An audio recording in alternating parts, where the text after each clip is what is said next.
So the first steps that I like to do is I like to make sure that I'm in the modeling standard workspace here at the top right. When you do that, this window right here will come up, which has some useful tools for modeling. Additionally, I like to go to Mesh Tools up here at the top where the cursor is, and then break off this window. And I break that window off by, there's this double dotted line right there. And for me, I just like to drag it off to the side right there. And so that way those tools will be available for me to use as a model here. So first step for modeling a tree is this disk icon right here. If this is not showing up for you in orange, that means that maybe one of these other tabs here between sculpting, rigging, and all these other things are selected. So just make sure you're under poly modeling. If you can't find any of that for any reason, if you go up to create, which will always be up at the top, and then polygon primitives, you can find disk right there. So create polygon primitives and then disk. So I'll click that. Press F to focus in on it. I'm rotating around here and navigating this scene by holding Option on a Mac and then using the left button mouse to rotate around like this. The middle mouse rotates like this, and then finally the right mouse, if you drag it from right to left and left to right, zooms in. And if I ever lose my place on the model or something like that, if I just tap F, we'll jump right back into place here.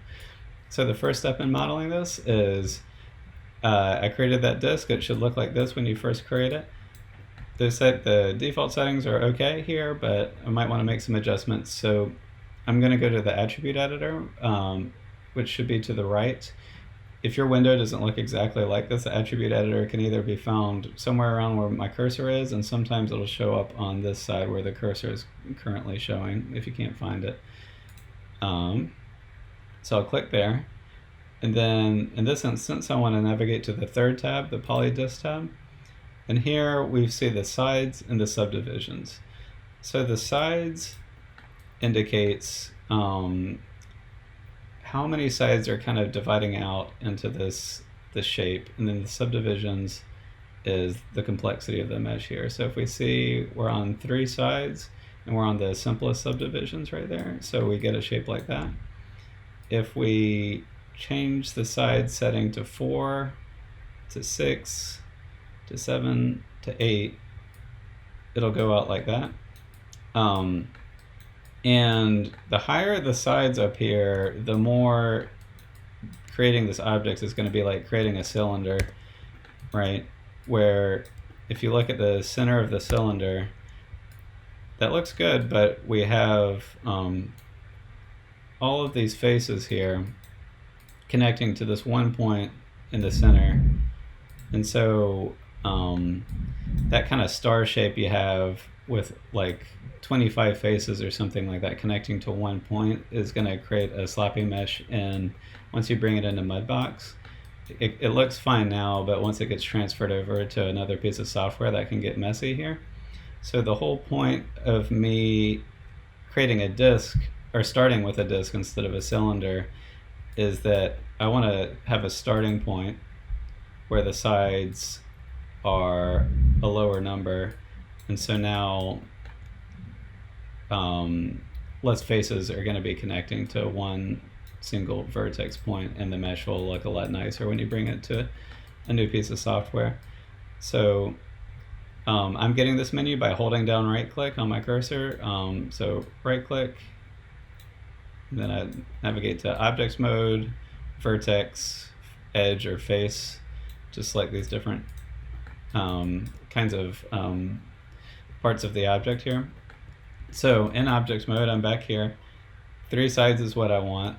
And then I want to start off with a pretty simple mesh here. I don't want to be overly complicated because we'll add subdivisions and all that as we go. And so 3 sides and 2 subdivisions is usually where I'm going to start here. So with those 2 settings selected, again under the attribute editor, under Polydisk here, if I hold right click and then I go to face and then shift and drag across this whole thing, we have all the faces selected in the disk. I'm going to toggle over from the attribute editor to the modeling toolkit, and here I'll press extrude. The extrude button is the orange box coming out of the plane. You can find it here. If you're in the poly modeling tab up here, you will find that tool here. And then finally, if you don't see this and you don't see this area right here, you can also go to, I believe it's under Edit Mesh and Extrude right there. So that's the final place that you can find it. Also on a Mac, if you press, is it Control, oops, oh no.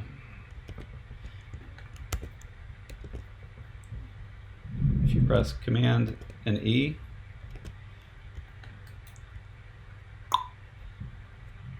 also on a Mac, if you press Command and E, that's a shortcut for it. So if you don't want to look around and find it, that's a shortcut you can memorize. Again, that's Command and E.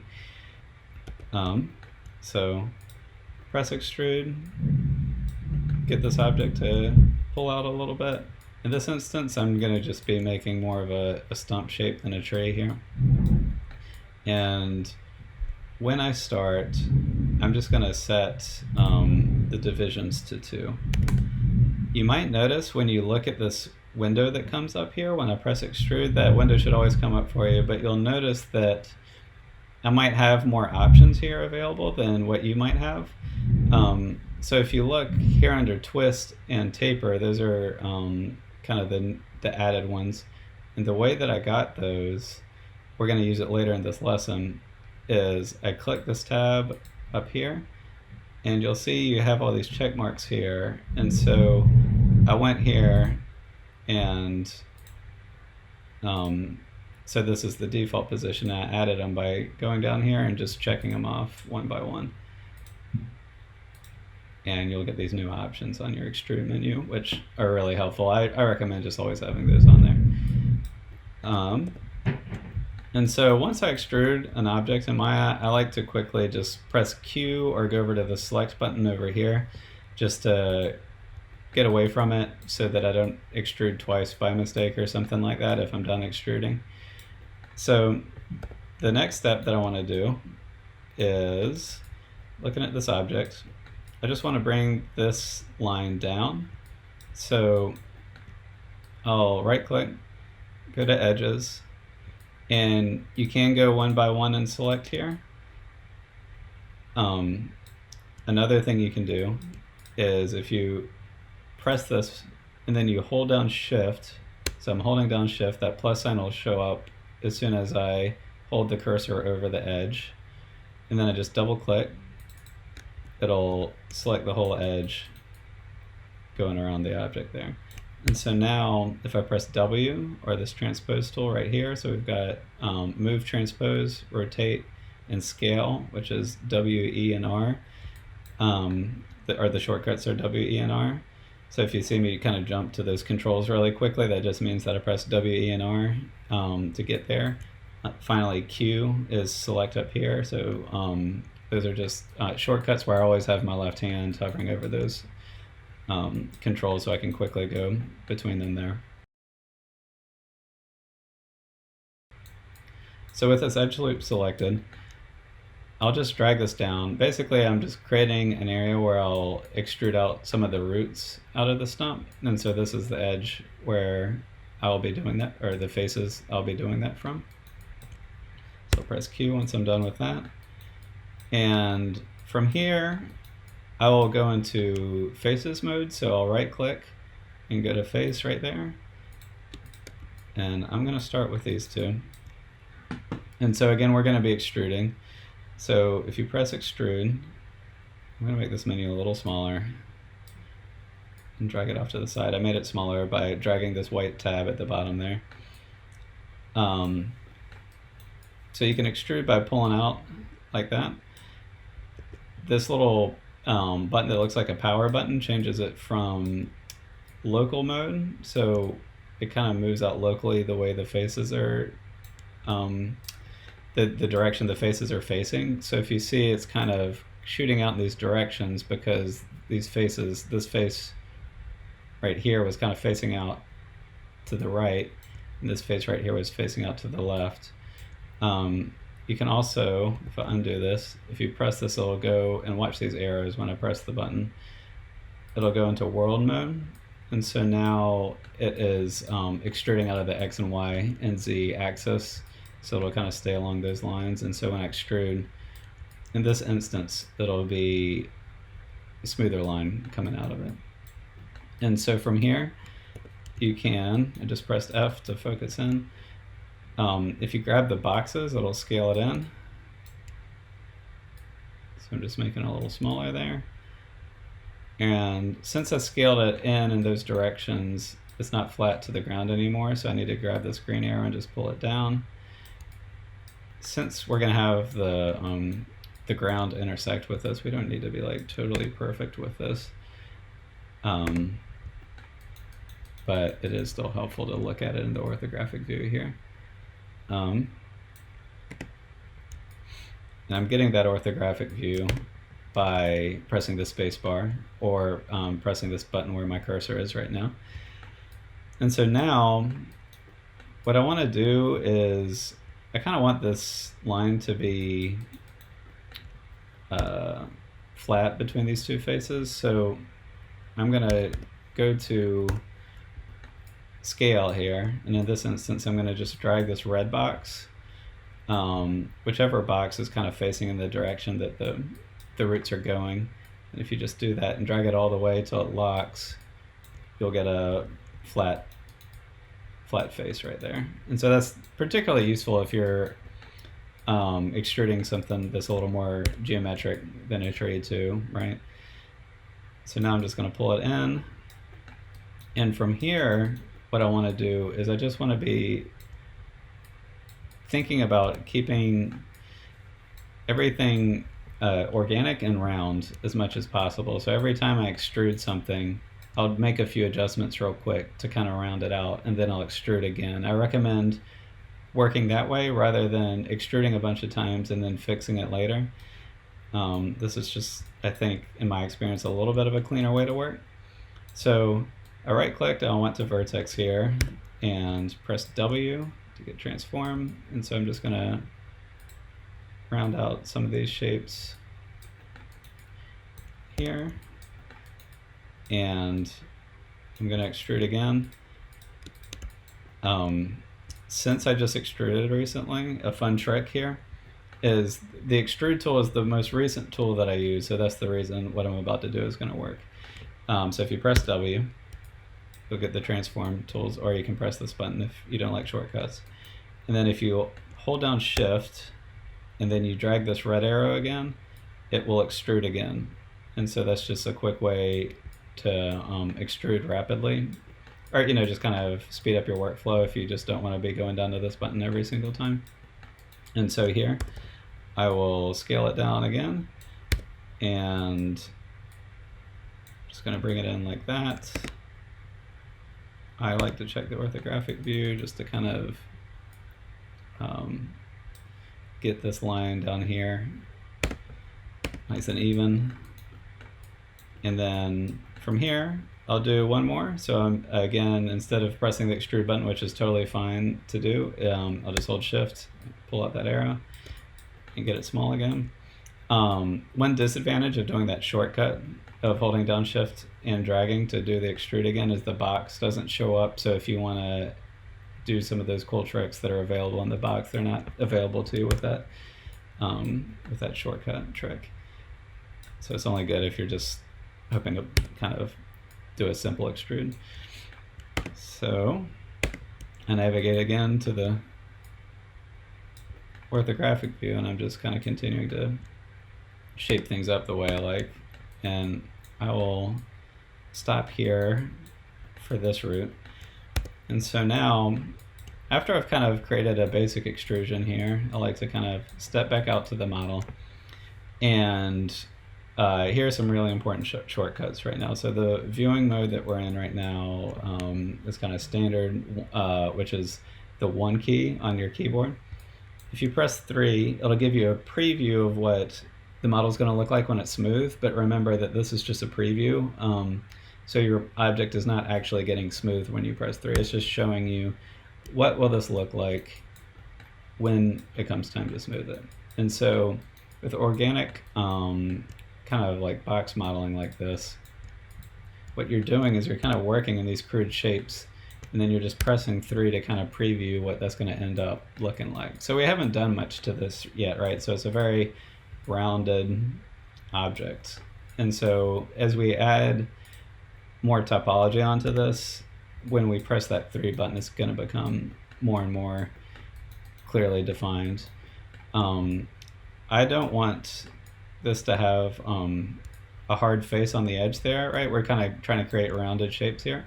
So to round that out, I'm going to go to Edges, and I'm going to click that edge, and I'm just going to pull it out a little bit more, just to kind of keep, you know, rounding that out some. And then that's looking okay for now, I think. And so next, I want to show a new tool here. So we've kind of rounded it out some in these faces here, but I think an edge loop would help a lot right here. So there's 2 ways to create an edge loop, and so I'll demonstrate both of those techniques here. So first we have the multi-cut tool, and so the multi-cut tool is, and if you see here, if you hover over these, this little window will show up where you can watch a movie on it, and Maya will explain to you what the tool does. So if you're curious about any of these tools, just hovering your cursor over it will give you a lot more information when you click in this area, right? You'll get these explainers and just tips and helpful shortcuts to the tool. But anyway, I'm digressing here. So there's 2 ways to create an edge loop. The first way is with the multi-cut tool. So if I press the multi-cut tool, this little slicer will show up, and when you're first using it, it's a little funky. So you're basically, the main operation of the tool is you're just manually adding in lines.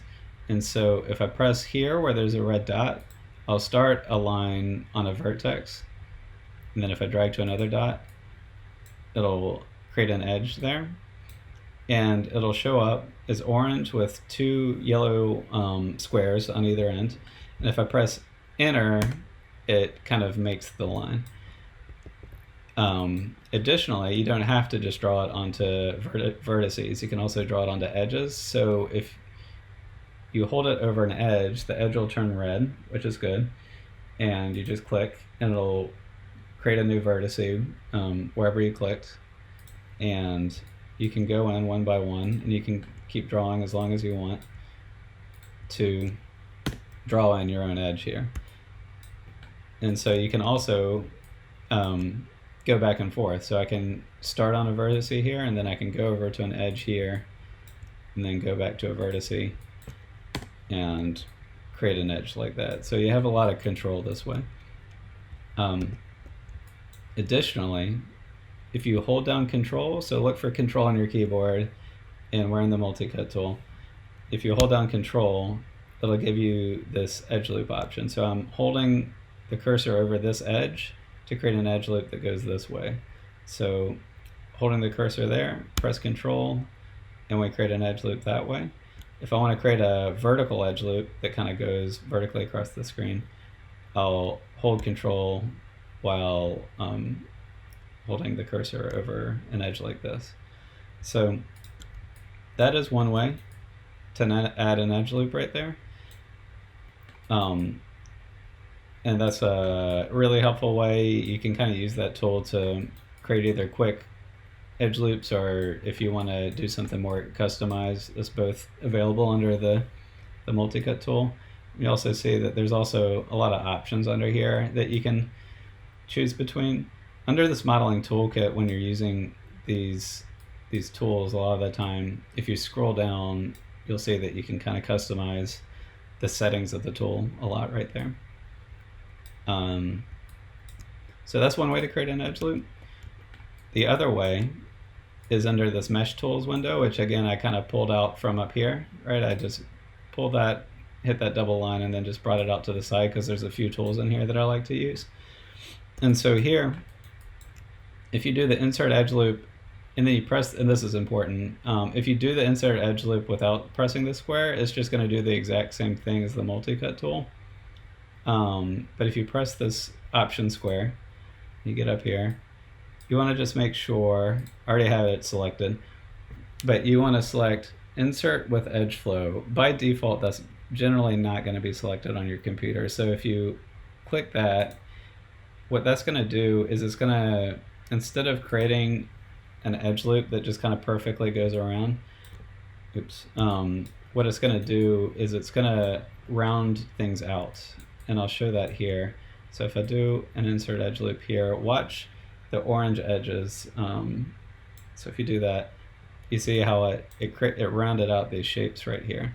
So when I did the multi-cut tool and I pressed Control and I added an edge loop, it didn't change the shape of the geometry at all. It added more geometry, which is really helpful, but it didn't round it out. Since we're kind of working with an organic model, I kind of want this rounded out, at least in this instance. So I'm going to go back here to Insert Edge Loop. I'd already done that options box, so I don't need to click it again. So I'll do that. To get it selected, just click on it. And then, so I had some edges there selected, so I might need to try this again. And object mode is okay for doing this. If you noticed, I right-clicked and I went to Objects mode and selected this object. And from Objects mode, you can just drag. You have to click right on the edge that you want to kind of work off of, create that edge loop. And so now it kind of fattens things out a little bit. Interestingly, it didn't do it symmetrically here, as you can see here. But that's okay for this instance. So I'm just gonna press this here, or change that setting there. And so we have the tree tapering out some. I want it to taper out more at the bottom. So I'm gonna right click, go to Edges mode, select that edge, Shift, double click the next edge over. And that didn't create a full edge loop because we've kind of done some things to the model here, but it did select a bunch of edges, so we're part of the way there. If I shift and double click again, that created a few more, selected a few more edges, again, and again. Then I'll manually select those last two. One thing I like to do if I make a more complicated selection like that is, you remember how I pressed 3 right here to get a smoothed option. If you press 4 at the top of your keyboard, it'll go to a wireframe mode. And then if you want to go back to shaded from wireframe, you press 5 and you can go back to shaded. The advantage of wireframe is I can kind of just look around and see, did I select any edges by mistake other than the loop that I wanted. I just pressed 1 to bring it back to the regular geometry, and then 5 to bring it back to normal shading. So just kind of, if you mess around, clicking the buttons 1 through 5, and even beyond that for some extra options, you'll kind of see what those shortcuts can do, and it can be really helpful during a lot of the stages of the process here. So I selected this edge loop, and I'm just going to scale it out. Because trees, they taper out a little bit. I am actually going to, though, deselect a few of these by holding Control, which will give you a minus here. So if you hold Control, you'll get a minus sign, and this is going to be to deselect edges. So I'll just drag out, and there's just some of these edges right here that I don't want to scale out here. So I'll do that.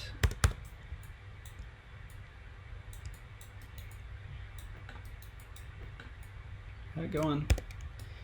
Okay, and so next I'm just going to quickly, since I have a taper starting to happen here, which you'll have on a tree, I'm going to go to faces, and I want to just make this smaller up here. And so I'm going to select like that. And what I'm trying to do is I'm just trying to select all these top faces. So I just did a loose drag right there. And then now I'll hold Control, and down the middle here, I'll drag again and I'll deselect those, but have these selected at the top. And I'll just scale all these faces down and bring that up a little bit. And so now we have kind of a natural taper happening here. You'll see here that some of these edges didn't kind of scale out the way I wanted to. That happened in the edge flow step.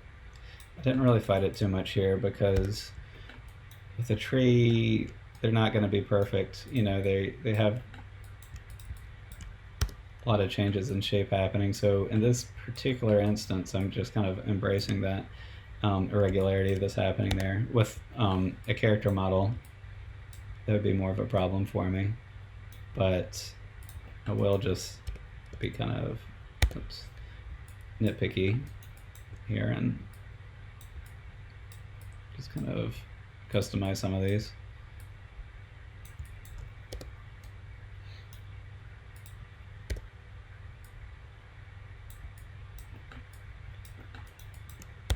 Okay, oops. So, if I press 3 on the model, still got some work to do here. This is coming along, but we still need some work.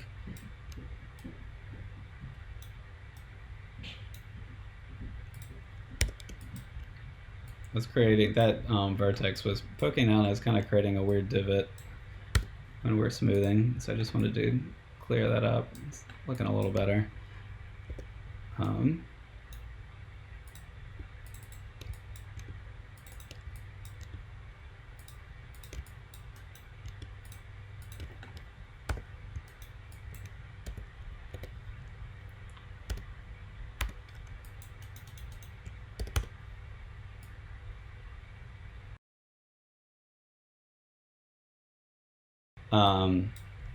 Next, you'll notice that that if you look at this top area of the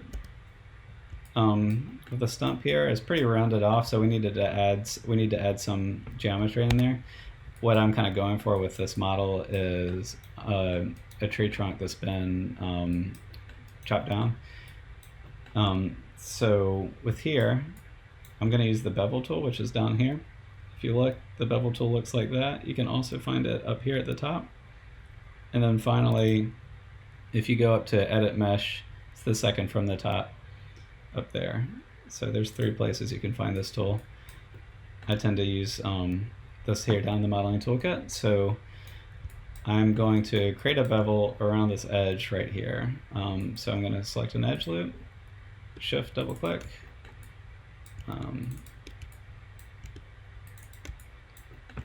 Kind of rapidly get that selection going. I just pressed 1 real quick just to make sure I didn't select anything additional. And so now if we press bevel, we're going to get a similar menu show up as we do with extrude. So we press that.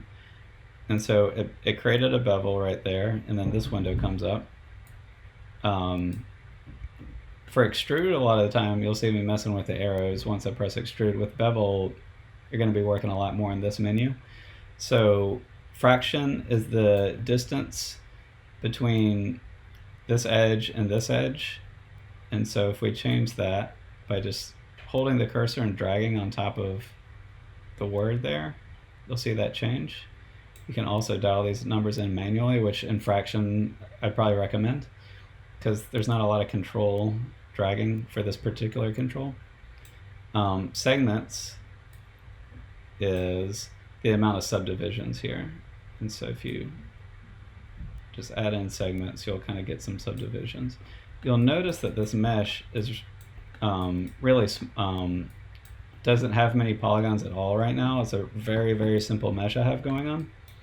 And so what that means is I'm going to smooth this later on. So just kind of keep the proportionality of the rest of your polygon count or topology in mind when you're doing this bevel. So I'm not going to get too ambitious with it. I'll probably just do, yeah, 3 is probably okay. And for here, I'm going to type in 0.05, or I think you have to do the 0 first in Maya, so 0.05, and press return. And take a look at what we have here. I'll just press 3. And yeah, that's okay.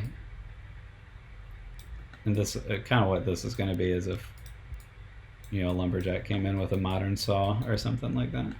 So press 1 again.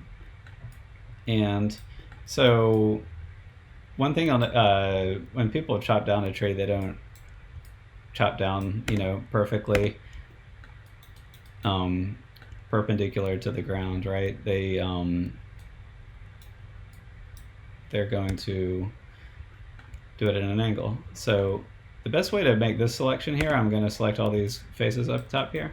I showed this before by selecting faces, and I just want to show you guys different ways of making selections here. So this is an example where selecting vertices is maybe the fastest way because there's not a lot of geometry here to get confused with. So if I just go here and select all those, press focus to get in there. Now we have all those top faces selected, and we did it pretty quickly here. And so I'm just going to go in and I'm going to rotate it a little bit. And now we have just a more, you know, slightly more natural chop happening there. Now if I press 3, you'll see that we kind of, by adding that geometry, beveling things in, when we preview the smooth, we have a hard edge up here. And you'll see we didn't do that bevel down here, and so we have more rounded edges here. So,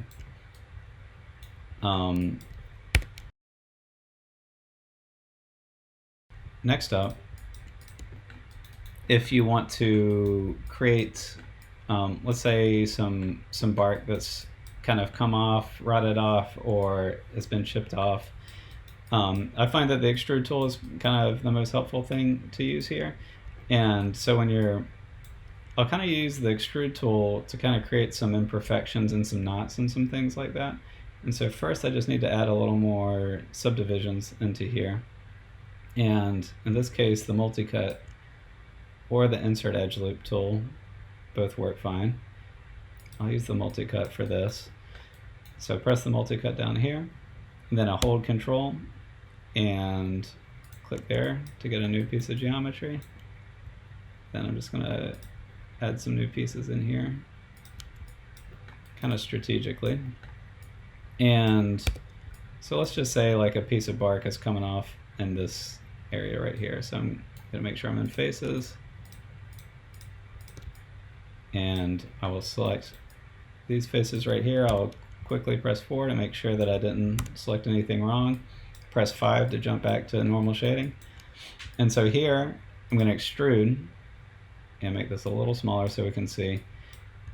And in this instance, I'm not going to mess with the world or local, you know, little power button up here. I'm going to keep it local, and I'm just going to grab this square to drag this in here, and then drag this green square to drag this in here. And by doing that, if you look at it from an angle, it kind of maintains its shape a little bit, that rounded shape a little bit better. If we extrude and then press this power button, we do the same thing. It creates, you know, a little more of a divot situation. It just depends what you're going for. You know, each of these buttons works. It's just depending on what you want in your extrusion here. So I'm gonna keep it in the local mode for this one. Drag in here, drag in here. And just what we're doing is we're kind of just creating some new geometry here, some more information to create some more imperfections in this thing.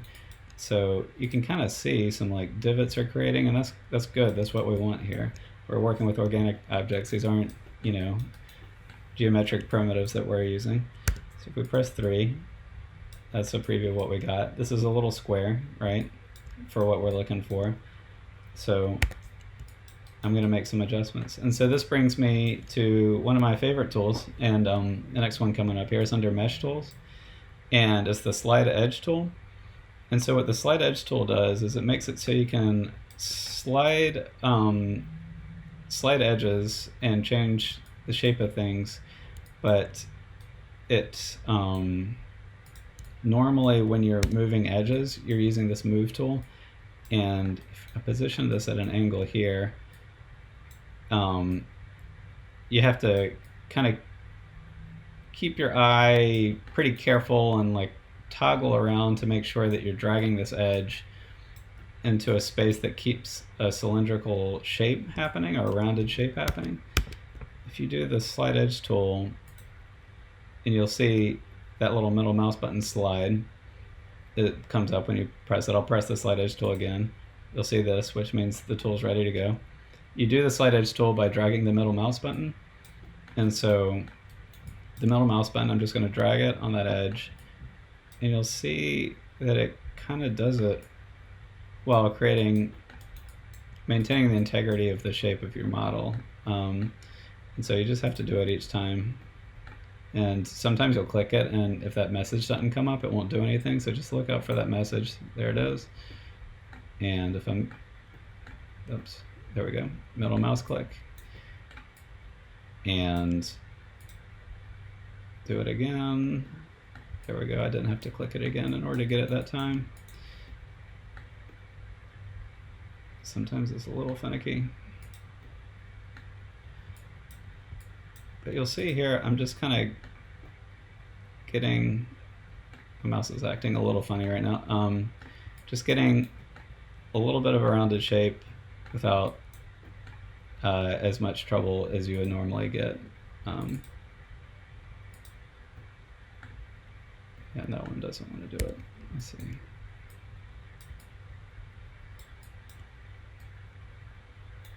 And you can also use some of the more traditional ways. And so if I want to bring both of these edges out, I'll select both vertices and then select out scale out using, let's say, the red box in this instance, just to kind of continue to round things out. I would like for this whole face to kind of go inwards a little bit. So I'll go to faces, select all those faces, press this button, or go to transform by pressing W and just pushing it in a little bit. You can use the rotate tool to kind of get some shapes. And you know, we're just kind of going for imperfection here. And so if I press 3, you know, it's starting to come along some. And when modeling a tree, you're just kind of doing these steps over and over again and just patiently in your mind constructing the tree as best as you can. That brings me to a thought I'm having here. On this demo, I did not bring in a reference image just because I'm just trying to demonstrate some of these modeling techniques. Typically, if I was doing this model, I would have brought in a reference image, and I would be kind of looking back at this orthographic view and making sure to trace the drawing or the photograph here to kind of stay on plan here. It's just a great way to create realistic models and things like that. And so the only reason I didn't do that here is just because I am trying to just show some modeling techniques here, right? And so next step here is, so we're just going to continue doing that same kind of thing. Let's say I wanted to create a knot, for instance. You can just kind of find a face where you want to do it here. And again, the Extrude tool is just really helpful. Oops. I tried to get fancy there using those tools, and they weren't really what I needed for this. And so here, a simple extrusion is going to work. You know, it looks really boxy now, but then when you press 3, you'll see that it's just kind of creating kind of a knot or imperfection that you would more likely see in nature, right? And so I would continue doing that, continue creating roots all around this tree using these exact techniques that I was showing, just doing it again and again. A lot of work pays off here. Just the more work you put into this, the more extrusions and things like that you add to the tree, the more realistic it's going to get. Because a tree in real life, if you look at it closely, is, you know, it looks simple at first, but it's incredibly complicated. There's a lot going on there. And so in order to represent that accurately, it's good to just kind of put the work in here during this stage here. So I'm going to go back to 1 here, and I want to show you another extrusion technique. You can, for building out a branch is kind of what I'm going to demonstrate here. And so a lot of the time, if you're building out a branch, you might just want to particularly if it's a short branch or something like that, or you can just extrude and kind of quickly extrude out the shape that you're hoping for here. And remember, I press W and press Shift and then pull this out, and can create a series of extrusions relatively rapidly here. You'll see there as an example where I was working in the perspective mode, and it looked like, to my eye for a moment, I was going out straight, but I was using the wrong arrow. So just keep an eye out for that when you're modeling them in perspective mode. Just kind of keep rotating around the object and don't get complacent with, like I just did with one view. Gotta kind of keep the camera moving because we're working in 3D space, you know, and so it takes a little bit of vigilance there. So, and you just kind of continue those steps. And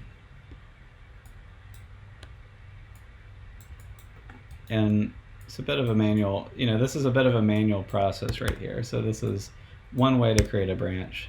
And then from here, let's say we want to build out some branch stems here. We would just continue to do the same technique and patiently build things out. You don't want to create too many extrusions here because you can always, using the edge loop tool or the multi-cut tool, add more geometry in here. So, you know, this is a pretty simple shape that I'm making here. And if we want, we're just kind of building out the main building blocks, pressing 3 to preview, going back to 1. And let's just say I want to build some geometry there, and just insert an edge loop and scale it down, and we're just kind of creating some more information here. Oops. And so if you want to create a more rounded shape around this side, create an edge loop there, and you see the insert edge loop, because I have that setting selected right here, this insert with edge flow, it's rounded off there, which looks a lot nicer. So you're just kind of patiently building up geometry with this particular technique here. And you just kind of proceed in this way here.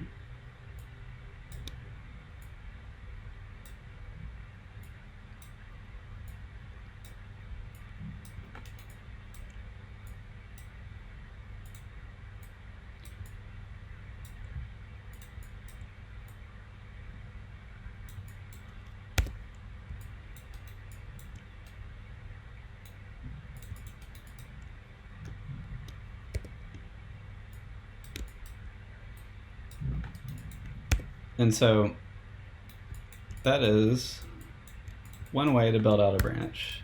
You know, this needs more work. You know, I need to you need to be patient and just kind of keep filling that out. I don't want this tutorial to go on for too long here, and so I'm not going to go through every step here, but it's just it's a process, you know, and you're just kind of making a lot of adjustments as you go.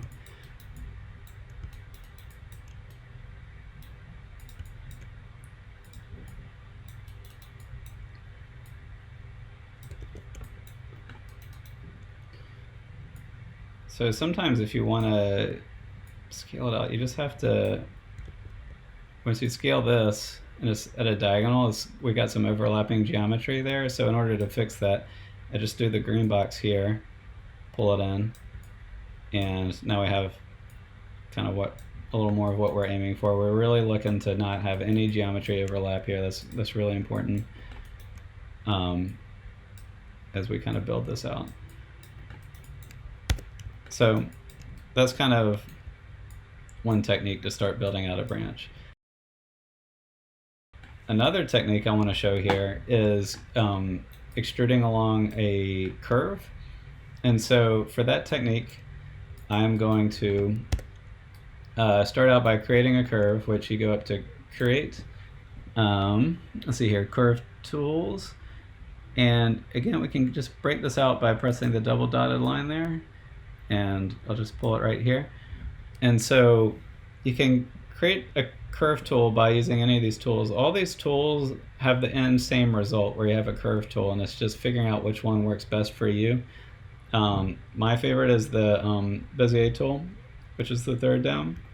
And so we're basically we're going to draw a line, and then we're going to use that line to extrude out a face along the line and create a branch. And so I'm going to go to the top view. That's just where I like to work when I'm using these curve tools or creating these curve tools. And for me, I use this Bezier tool. Some of you might like the pencil curve tool. All these are kind of good. It just depends on your taste here. So I'll kind of demonstrate here. So the Bezier tool, I just clicked and it created that box. And this is a lot like Adobe Illustrator, so this is the reason I like this tool, is I'm just really used to that program. And so if you like Illustrator, then this one will probably make the most sense to you. If I tap again and tap again, it's going to make, and I just press Enter to finish the line. It makes hard edges right there, and so that's just if you tap your cursor. If, I'll use the Bezier tool again, if I tap it and then I click and hold and drag, you'll get this Bezier where you can kind of design a curve here. And so you can kind of create a curved surface, and you don't have to be too picky here when you're doing it, and I'll show why. So, you know, that's not perfect, but I'm okay with it for now. If I press return, we'll have a line drawn. And now if you want to adjust the shape of this curve, you just right click and you go to Control Vertex, and now we'll be able to adjust these controls. So you can click here, just right on that dot, to move things around. If you notice though, when I click, it doesn't move at first. And so what you got to do is you got to go over here and press this button or press W, and now it'll let you drag around. So if you're ever stuck on that, just remember that you need this move tool in order to kind of get things going. And so one reason I like this Bezier tool is you can just kind of really customize it here as you go along. And so grabbing these handles and you pull them out, you get a more gradual curve happening, or a more subtle curve.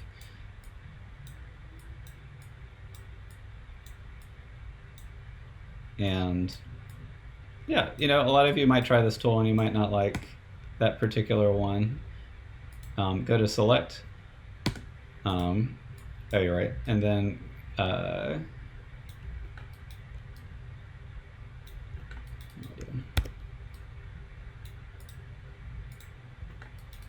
sorry, I just had a moment there.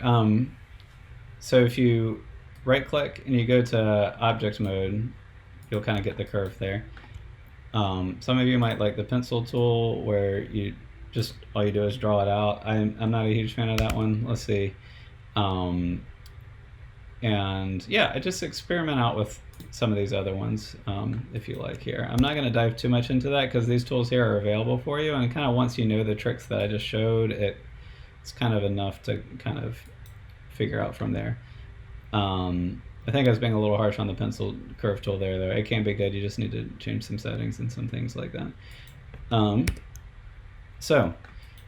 Creating the curve tool, you'll notice that its anchor point right here is far off from the curve, and I'll want this anchor point to connect to the edge there. And so I'll press on a Mac, I'll press D.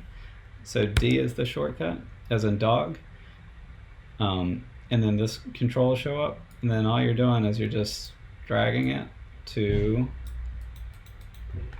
You don't have to be exact with it. It's just dragging it to that end point, and press D again, and you get out of it. And so now, when we go to select here, it's connected. And on this particular instance, since I drew from the top orthographic view, it drew onto the grid, and so the anchor point actually matches up vertically perfectly here. So don't need it to make any adjustments there, but sometimes you might need to make a couple adjustments to get that anchor point where you want it. So let's use this tool, and we're going to extrude out. In this case, it's going to be, if we extrude it out here, it would be a massive branch. Basically, what we're going to do is we're going to extrude out, and however long this line is how long the branch is going to be. So I'm going to make that much shorter. And since I drew it out from the top, it's going to be flat. If you look at it from the side view, branches don't really do that. And so I'm just going to rotate it a little bit in a few directions just to get it looking a little organic here. And so I've rotated it around, and so, you know, that's okay. And so now what I want to do is I want to find a face to extrude a branch from. Let me look around here. Before I do this, I am going to add another edge loop. So under the mesh tools, I'm going to go insert edge loop and click here in this particular instance. And I'm going to use one of these faces, right? Maybe that one. So I need to go into object mode, select the curve, and just, this is going to be a little funky. I kind of already did some rotations here, as you can see. And move it into position. You'll notice that I just kind of keep rotating around because things will look right at one angle, but that doesn't necessarily mean that it's right here. The orthographic views are really helpful for placing objects because that can get really confusing. I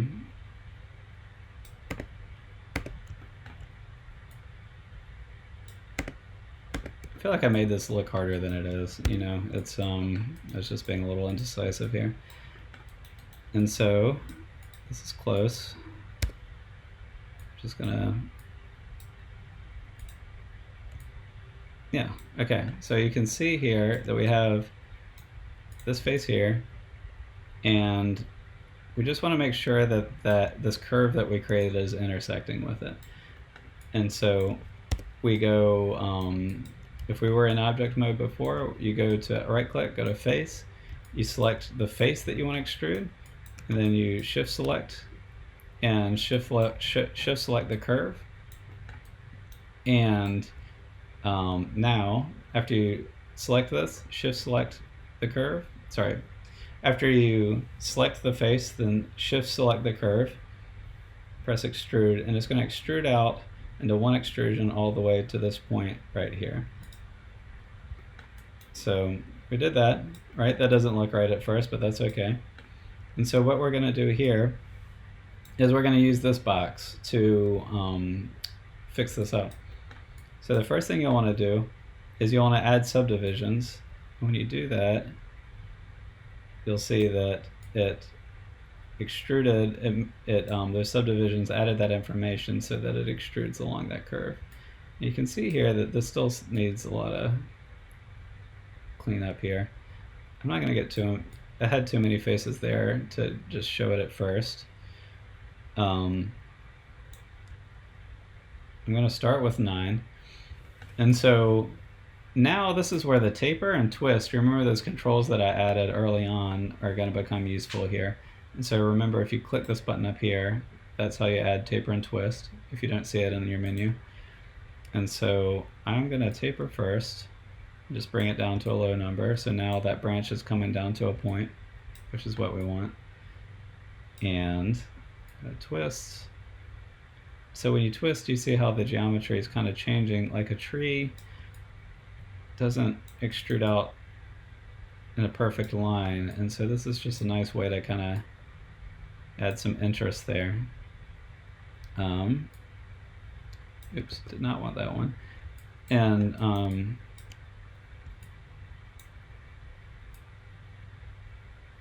just kind of make some adjustments here as we move along.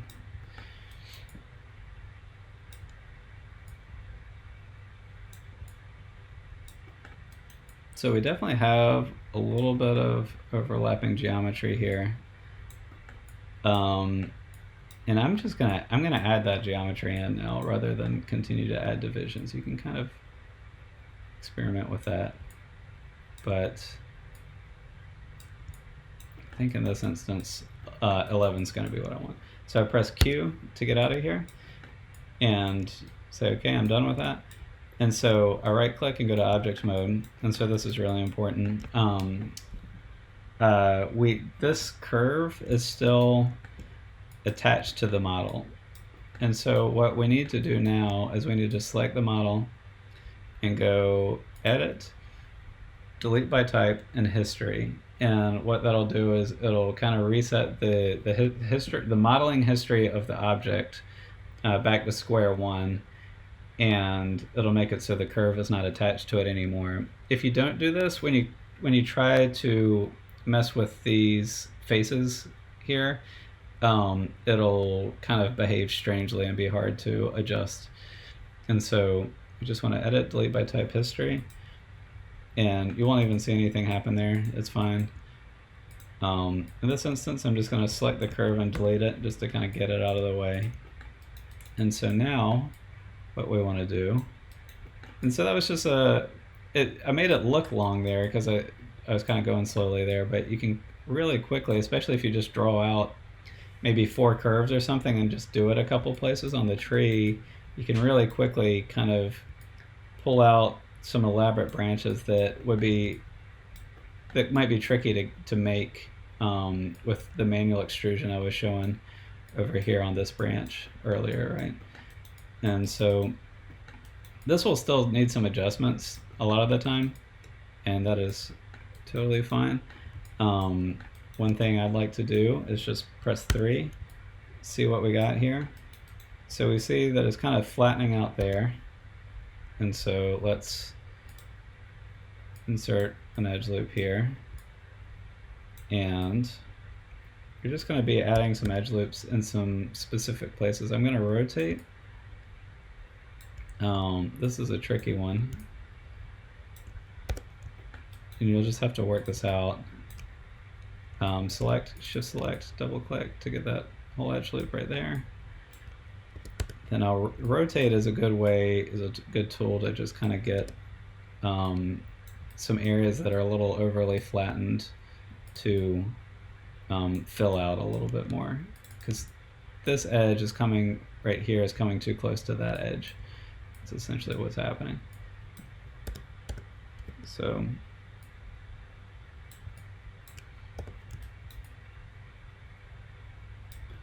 this whole branch is pretty huge right now, so I'm going to right click, go to Vertex, select those vertices, and I'm going to scale it Then I'll bring it into the base here. Oops. Make sure that I don't have any overlapping geometry here.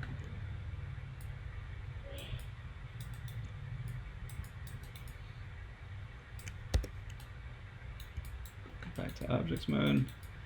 And so this is a little funky looking, but you know, the idea here is just, if something looks a little weird, just don't settle for it, you know.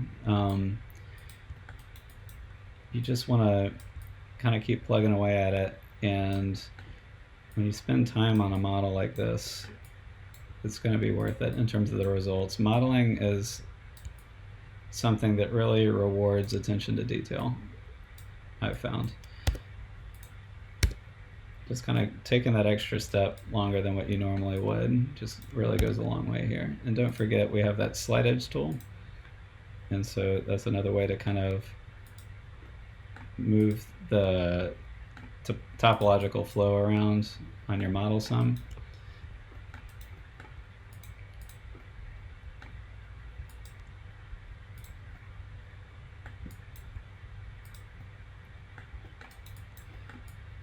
And so this branch is a little flat particularly on these faces, going along in that loop, right? And so I selected all those faces by doing that same select, shift, double click. So what I want to do here is go back to object mode.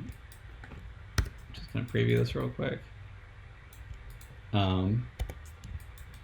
And I'm going to insert an edge loop, which will round it out because I did that setting earlier. So on one.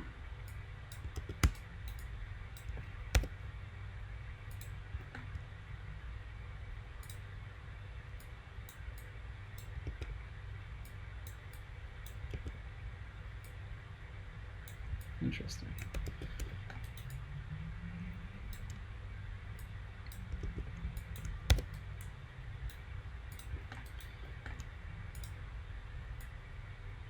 Okay, so that just kind of fought me on it a little bit. You'll see I got it working. I went back to object mode. So if I let go of this is going to round it out some and create a new edge loop.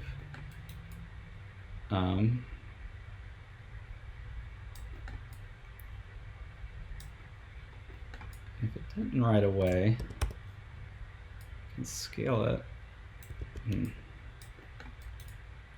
Okay, so what I'm going to do here is I'm going to have to do this the hard way, it looks like, which is okay. Well, we're just going to grab some edges, and when I'm modeling, I work with edges a lot here. It's the instinct will be to pull some vertices around, and there are definitely times where pulling vertices is correct, but edges, you can just get a lot done a lot quicker by grabbing edges a lot of the time, because you're grabbing, every time you grab an edge, you're grabbing two vertices at once. So I'm going to deselect some of these, and I'm just constantly changing my perspective around, and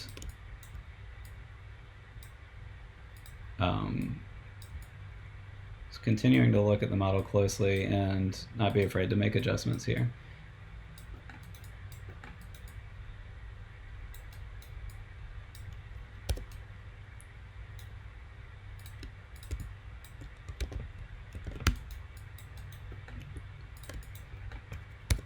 And so I'm not doing anything even remotely fancy here, right? I'm just finding edges and vertices, and I'm just trying to use my eyes here and using either just some of the basic transpose tools to make some adjustments.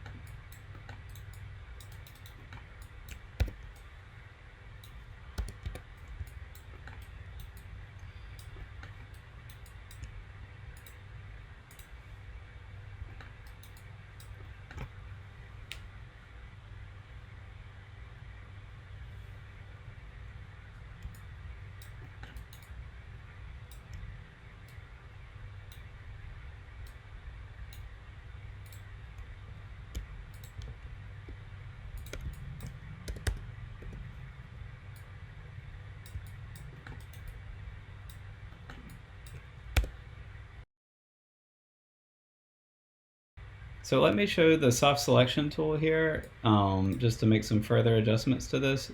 And keep in mind, when creating a branch, again, you'll want to kind of create some more curves or extrusions. You know, a branch isn't just one like little octopus, you know, tendril or whatever, sitting out. So you'll kind of want to kind of repeat that process I just did there several times to kind of build it out.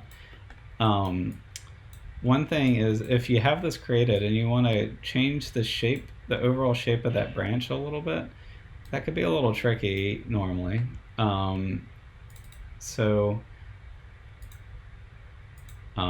me just demonstrate that real quick. If you grab these vertices and you pull it down, it's just like, it's very computerized, right? That's not the way a branch moves. And so if you're wanting to change the overall shape of it, that can be pretty tricky there. And so what we're going to want to do is we're going to use the soft selection tool. And so how you use the soft selection tool is you double click on the select tool up here, and from here this window will show up. And if you go down to soft select and click this button here, that'll enable soft select. And what these controls do here is set the fall off to it. So I think by default it's usually set at 5. And so, and I have it in vertice mode right now. So if I select at 5 with an object this big, you can kind of see the scale of it. It's kind of small. It's going to basically select the whole object. So I just selected that one vertex, and you can see these colors as it gradates from yellow to black. It's showing what other faces or vertices are going to be affected by it. So you can tell by looking at this graph and this selection here that everything that's yellow right now is going to be affected by what I do next, and it's going to kind of gradually fall off. So this fall off radius is too big right now. So if I scale, it's basically going to scale everything up or down from that one point. And so what we'll want to do, when you're using the soft selection tool, you'll kind of want to adjust some of these things as you work. Let's try. You can kind of, and you see I'm typing in these numbers and I'm seeing, you can see a preview of what it's going to do here. And so for this particular model, 0.85 is okay, I think. So I'm going to select this vertex right here, and I will press the Transpose Tool right here, W, and if I drag it down, you see I'm dragging the whole object with it in a more organic way. One great thing about this tool is it doesn't matter if you're in vertex mode, you can also be in edge mode, and I can like shift select some edges here, which is kind of hard to see, and grab all of them at once. And so that way that area right there is not getting deformed the same way it was before when I was just selecting one edge. And additionally, you can use faces for soft select. And the more you select, the more it will kind of branch out. And so this is a great way just to change the overall shape of the model without wanting to tear your hair out. And this is particularly useful on branches. And I feel like faces is generally kind of the best way to go about it with this particular tool.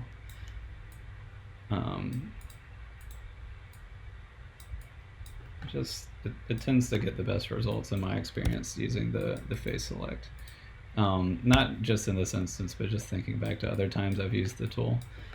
And so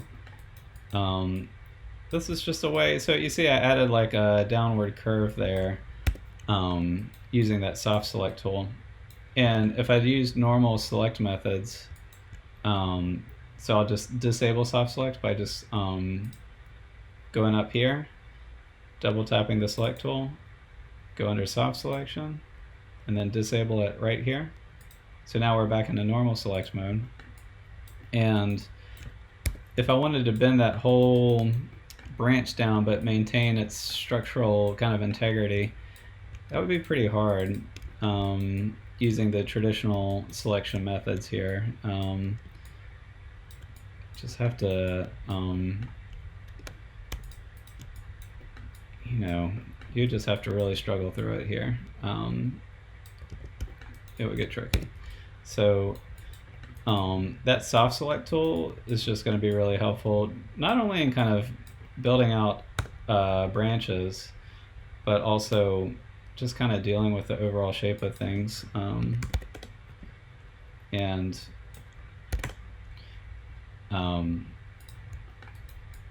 Yeah, so I'd highly recommend just kind of taking a moment with that tool and working with it and figuring it out, because I think particularly in organic modeling, it'll just kind of save you a lot of trouble and kind of in the end result just make this more fun to deal with. You know, again, we're kind of working with, we want this tree to be organic here, so kind of using a less geometric tool within Maya to create the shape is can be great.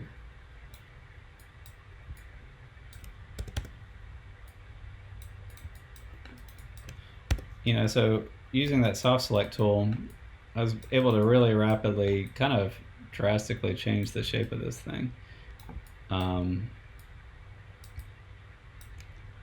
And it doesn't take long to get off of it. You know, if you just have a selection and you don't want to use the soft select tool, like I want to change the angle of this one more time, then you can just kind of get away from it pretty quickly. You know, it just takes a couple clicks, and it's a great thing to introduce into your workflow, I think.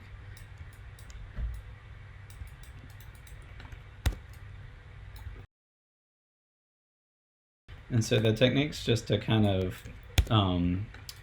recap the lesson here that I went over, is I extruded out of a plane here instead of using a cylinder, right? And the reason for doing that is you want there to be, you want the top of your tree trunk to not have a million faces connecting into one single vertex there, right? And so we just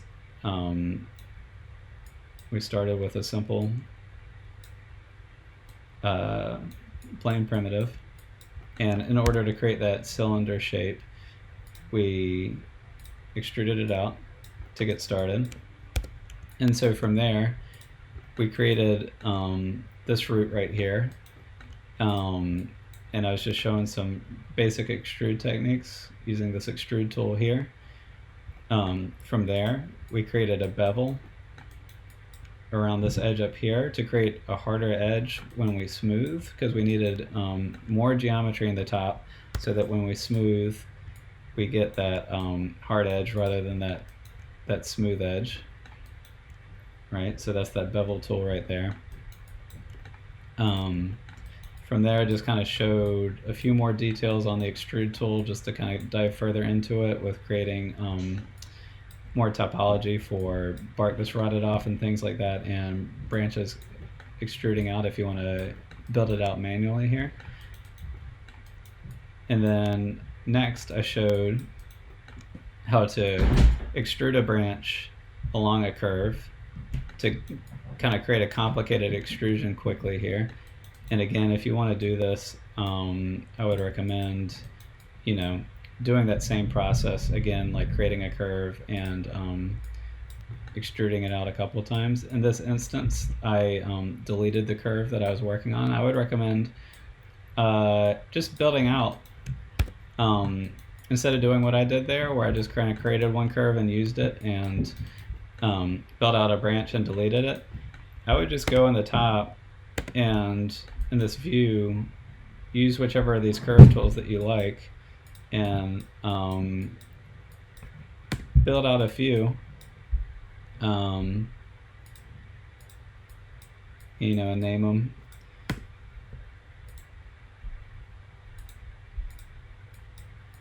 And then kind of use them as a library as you just kind of extrude out a couple, you know, several branches here.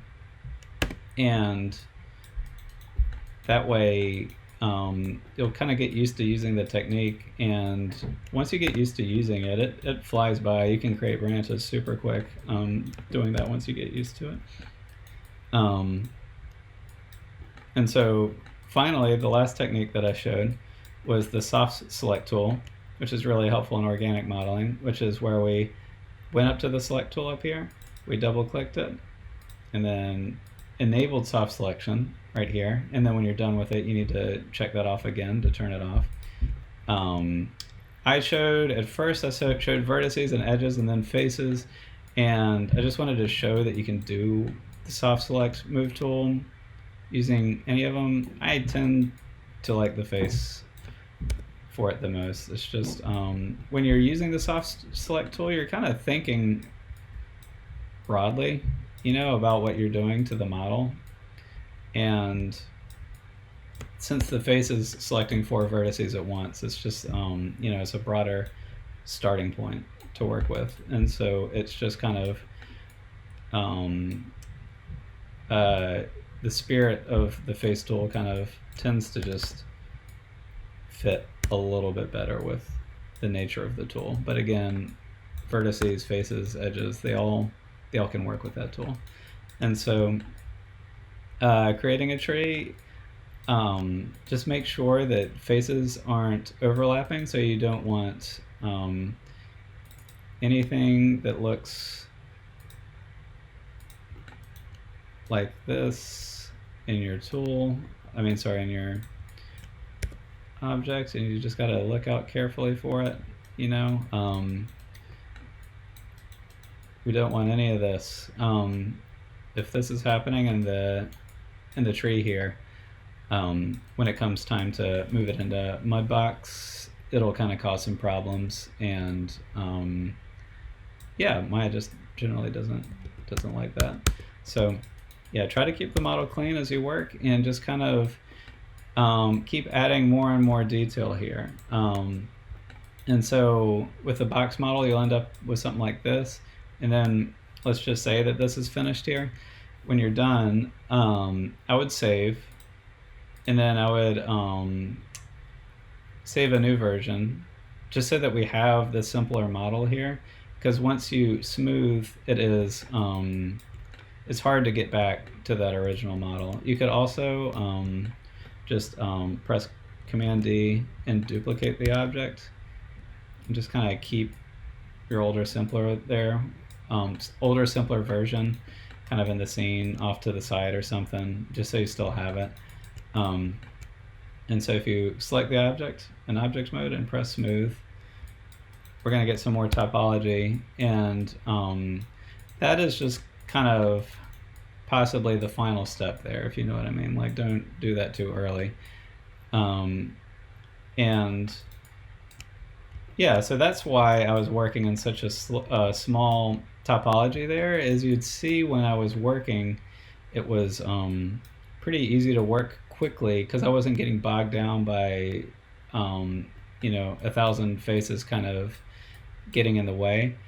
I was able to kind of move quickly and think quickly, and then when it's time to add more geometry, you just select the object and press smooth, and then at that point you're kind of ready to move into more detail here.